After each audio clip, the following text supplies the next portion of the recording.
दोस्तों, नारायणी सेना का नाम तो आपने सुना ही होगा, लेकिन क्या आप अंदाजा लगा सकते हैं कि ये सेना कितनी भयावह और विध्वंसकारी थी?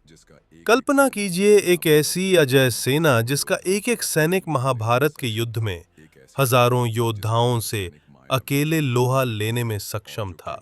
एक ऐसी टुकड़ी जिसका हर सैनिक मायावी युद्ध कला में निपुण था और जो केवल उन्हीं को दिखाई देती थी जिनके पास दिव्य दृष्टि थी। लेकिन कुरुक्षेत्र का युद्ध समाप्त होते ही ये सेना रहस्यमय तरीके से लुप्त हो गई। आखिर ये सेना कहां गई? क्या ये पूरी तरह नष्ट हो गई या फिर किसी गुप्त लोक में जाकर किसी खास समय के आने की प्रतीक्षा कर रही है? और सबसे बड़ा सवाल, क्या कलयुग में ये सेना फिर से लौटेगी? आज हम इस रहस्य को जानेंगे एक ऐसी कथा के माध्यम से जो महाभारत के पन्नों से निकलकर भविष्य की ओर इशारा करती है। श्री कृष्ण ने अपने राज्य की सुरक्षा के लिए एक विशेष सेना तैयार की, लेकिन ये कोई साधारण सेना नहीं थी। ये उन योद्धाओं की टुकड़ी थी जो न केवल शस्त्रों में निपुण थे, बल्कि तपस्या, योग, बल और दिव्य शक्तियों से भी सुसज्जित थे। इनका लक्ष्य केवल एक था, श्री कृष्ण की आज्ञा का पालन करना, बिना कोई सवाल पूछे, बिना कोई संदेह किए।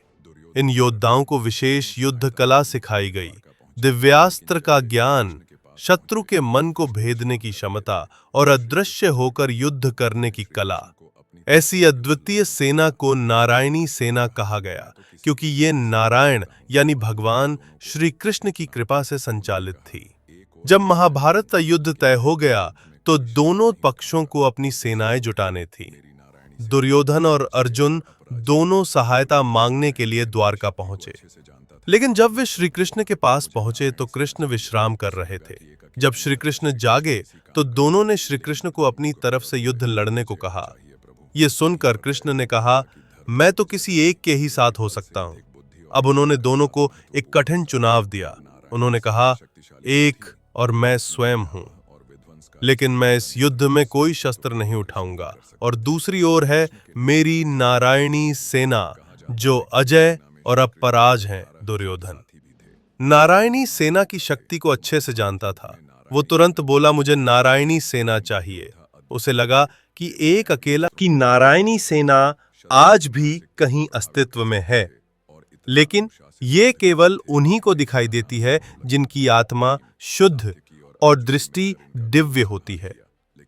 कुछ कहते हैं कि ये सेना गोलोक चली गई, जहां ये श्री कृष्ण के आदेश की प्रतीक्षा कर रही है।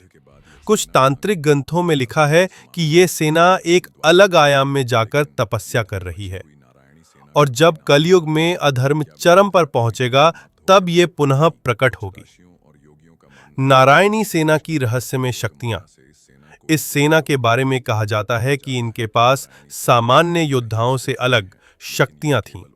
ये दिव्य दृष्टि वालों को ही दिखाई देती थीं। ये मन के विचार पढ़ सकते थे और दुश्मनों को भ्रमित कर सकते थे।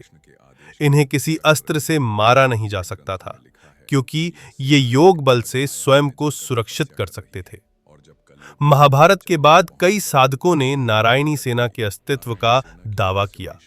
कई तांत्रिक ग्रंथों में इस सेना के पुनः प्रकट होने की भविष्यवाणी भी की गई है। क्या कलयुग में नारायणी सेना लौटेगी? दोस्तों, अब सबसे बड़ा सवाल, क्या ये सेना कलयुग में फिर से प्रकट होगी? कल की पुराण के अनुसार जब अधर्म अपनी चरम सीमा पर होगा, तब भगवान विष्णु का अंतिम अवतार, कल के अवतार इस धरती पर प्रकट होंगे और तब एक महान युद्ध होगा। कुछ ऋषियों का मानना है कि नारायणी सेना इसी युद्ध के लिए पुनः जागृत होगी।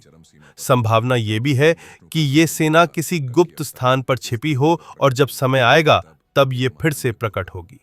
अब सवाल ये है, क्या ये केवल एक पौराणिक कथा है या फिर सच में कहीं ना कहीं नारायणी सेना इस दुनिया में मौजूद है? निष्कर्ष, क्या ये सिर्फ एक मिथक है या एक सच? दोस्तों, ये सवाल आज भी अनसुलझा है। कुछ लोग इसे महज एक धार्मिक कथा मानते हैं, जबकि कुछ का विश्वास है कि जब सही समय आएगा तब ये सेना फिर से प्रकट होगी। क्या आपको लगता है कि नारायणी सेना आज भी कहीं न कहीं अस्तित्व में है, या ये सिर्फ एक अद्भुत पौराणिक कथा है? नीचे कमेंट्स करके बताइए, और अगर आपको ये वीडियो पसंद आया हो तो इसे शेयर जरूर करें। सनातन धर्म के ऐसे ही अद्भुत रहस्यों के लिए हमारे